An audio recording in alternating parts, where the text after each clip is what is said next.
Hi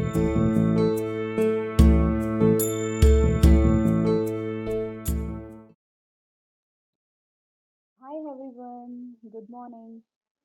So let's begin with the class.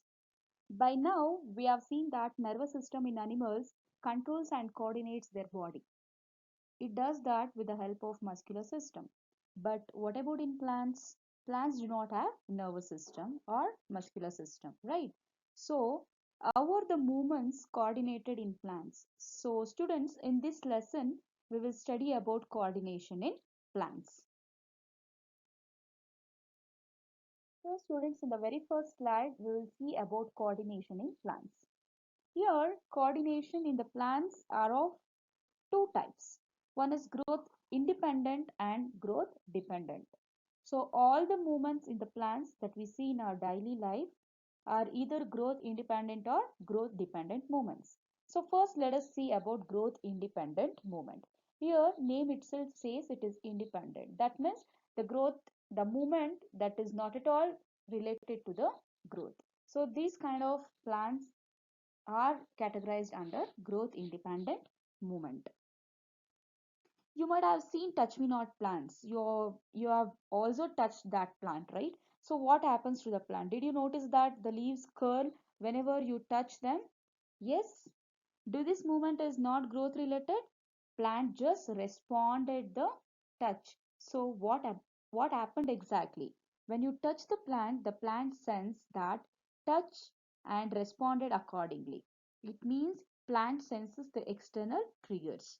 The external trigger that cause a physiological response. This is called stimulus. You already know the definition for stimulus, right? If you observe closely, the part of the plant which is moved is different from the part of the plant which is touched. It means information from the part of the plant which is touched should be traveled to the part of the plant which is moved, right? Since we already know that plant doesn't have nervous system to carry on these transmissions, so then how do plants do this? Plants use electrochemical means to convey their message from one cell to another. I'll repeat. Plants use electrochemical means to convey their message from one cell to another. Also the question comes, right? Like how do these movements or changing shape happens? We saw that in animals, specialized proteins present in muscles are responsible for their movement. But in plants, these movements depends on the amount of water present in the plants. When water enters the plant cell, they swell. As a result, their shape changes when caused plant movements. Then it causes a plant movement. Now let's discuss growth dependent movement in plants.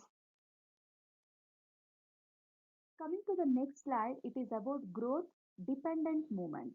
You might have noticed tendrils in a pea plants when they are touched, it is touch sensitive, right? They climb on other plants. So whenever they find a support, the part of the tendril which is towards the support, it doesn't grow. While the part of the tendril away from the supporting, it starts growing. As a result, the tendrils encircles or clings. That means it attaches to the support. In the picture, you can easily identify how the tendrils has been encircled to a wire or a stick. Okay, so another example of growth dependent movement in plants is seed germination. When the seed germinate, root grows towards and I mean root goes down and shoot goes up. This directional movement of root and shoot is caused because of growth. So you can do a small activity at your home itself. Take a pot, small pot, and add few seeds. Take a ragi or a wheat. Okay, sow it, and in few days you can see the seeds has been germinating. So this type of germinating of seeds is related to growth dependent movement. These directional movements of plants in response to some stimulus are called tropic movements. So you can get a question like what is tropic movements?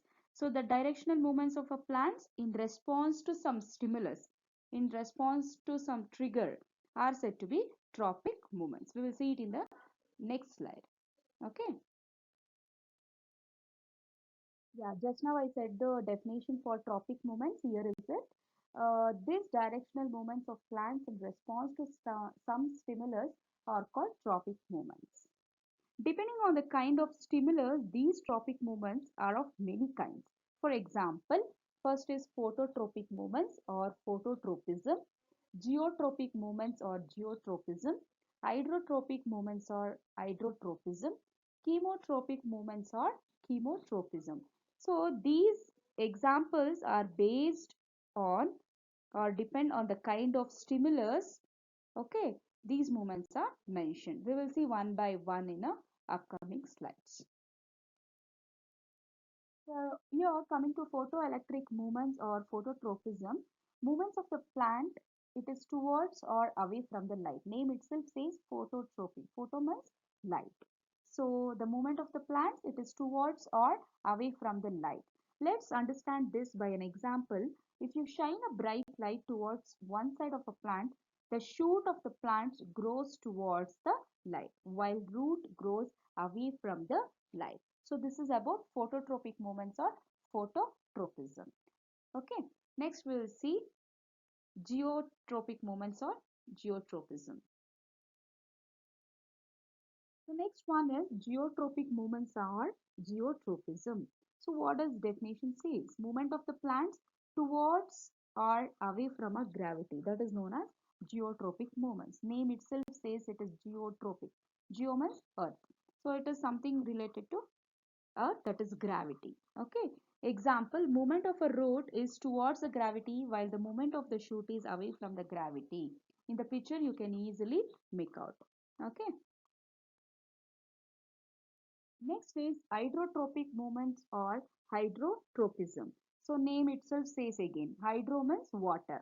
Okay, movement of the plants towards or away from the water are known as hydrotropic movements or hydrotropism.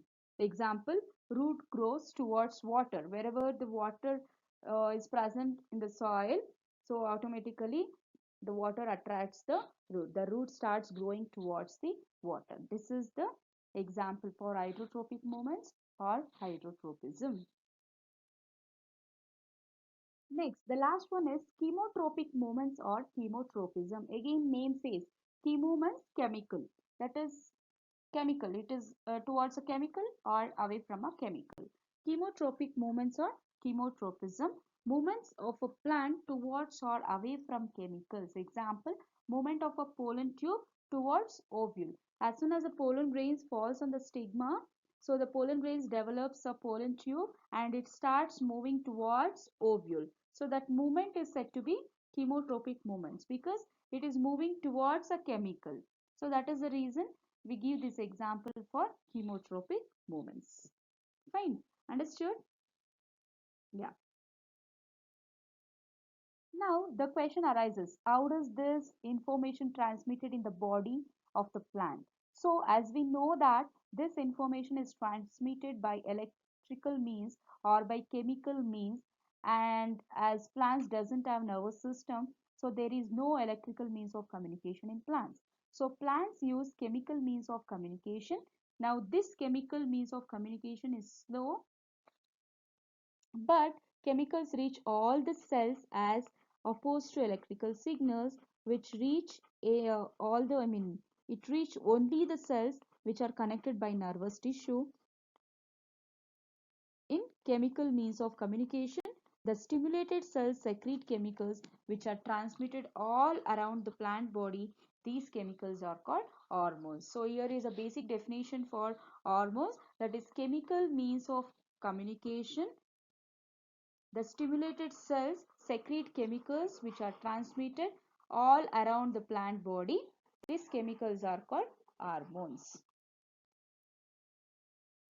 I hope everyone has followed the topic, that is about definition of hormones and growth dependent and growth independent movements and examples for tropic movements, that is phototropism, hydrotropism, chemotropism, and geotropism. So learn the definitions and understand the concept based on the definition. And let me know if there's any queries. Please do text in a group, and along with this worksheet will be sent. Please do solve it. Okay. See you all. Good day.